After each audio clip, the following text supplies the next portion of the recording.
तीर्थंकर medical college और 7 माह की बच्ची राजेश बेटी के जन्म पर बहुत खुश था। उसकी तबीयत खराब होने पर वह उसे लेकर कई अस्पतालों में भी गया, लेकिन उसी दौरान ऐसी क्या बात हुई कि वह अपनी 6 दिन की बेटी को जिंदा दफनाने को मजबूर हुआ। जनवरी 2014 को मुरादाबाद जिले के गुरेठा गांव में 2 व्यक्ति पहुंचे। उनमें से एक की गोद में एक बच्चा था। वह बोला, तीर्थंकर महावीर मेडिकल कॉलेज में मेरी पत्नी ने एक बेटी को जन्म दिया था। बच्ची मर गई है, अब इसे दफनाना है। दफनाने के लिए हमें फावड़ा चाहिए। हमें श्मशान बता दो, इस बच्ची को हम वहां दफना देंगे। ऐसे दुख में लोग हर तरह से सहयोग करने की कोशिश करते हैं, इसलिए फावड़ा आदि लेकर गांव के कई लोग उन दोनों के साथ गांव के पास ही बहने वाली गांगन नदी की ओर चल दिए। गांव का एक आदमी दुकान से बच्ची के लिए कफन भी खरीद लाया। गांगन नदी के आसपास के गांवों के लोग अपने प्रियजनों का अंतिम संस्कार नदी के किनारे स्थित श्मशान में करते थे, इसलिए वे भी बच्ची को कफन में लपेटकर नदी की तरफ चल दिए। नदी किनारे पहुंचकर गांव के एक आदमी ने बच्ची की लाश को दफनाने के लिए एक गड्ढा भी खोद दिया। वह उसे दफनाने ही वाले थे कि उसी समय बच्ची रोने लगी।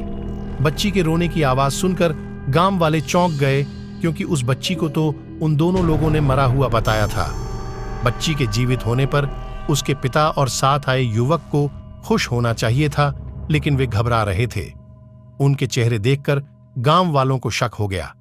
वे समझ गए कि कुछ न कुछ गड़बड़ जरूर है, लिहाजा उन्होंने उन दोनों को घेर लिया और हकीकत जानने की कोशिश करने लगे। लेकिन वे यही कहते रहे कि डॉक्टर ने बच्ची को मृत बताया था। इसके बाद ही तो वे उसे दफनाने के लिए आए थे।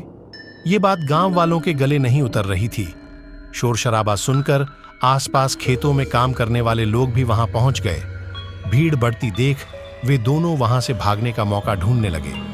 लोगों ने उन्हें दबोच लिया और उसी समय पाकबड़ा थाने में फोन कर दिया। सूचना पाकर थाना प्रभारी तेजेंद्र यादव सब इंस्पेक्टर सहदेव सिंह के साथ श्मशान घाट पहुंच गए। उन्होंने दोनों लोगों से पूछताछ की तो एक ने अपना नाम राजेश और दूसरे ने दिनेश बताया। उन्होंने जब बच्ची को देखा तो वह जीवित थी। वह 5-6 दिनों की लग रही थी। पता चला कि वह राजेश की बेटी है और दूसरा युवक उसका साला है। पास में ही तीर्थंकर महावीर मेडिकल कॉलेज था। पुलिस ने उस बच्ची को अविलंब मेडिकल कॉलेज में भर्ती करा दिया, जिससे उसकी जान बच सके। डॉक्टरों ने जब उस बच्ची को देखा तो वे चौंक गए, क्योंकि वह बच्ची वहीं पैदा हुई थी और उसकी मां उस समय वहीं भर्ती थी। डॉक्टरों ने पुलिस को बताया कि बच्ची को उसका पिता राजेश जीवित अवस्था में ही ले गया था। उसके मरने का तो सवाल ही नहीं है। मामला गंभीर लग रहा था।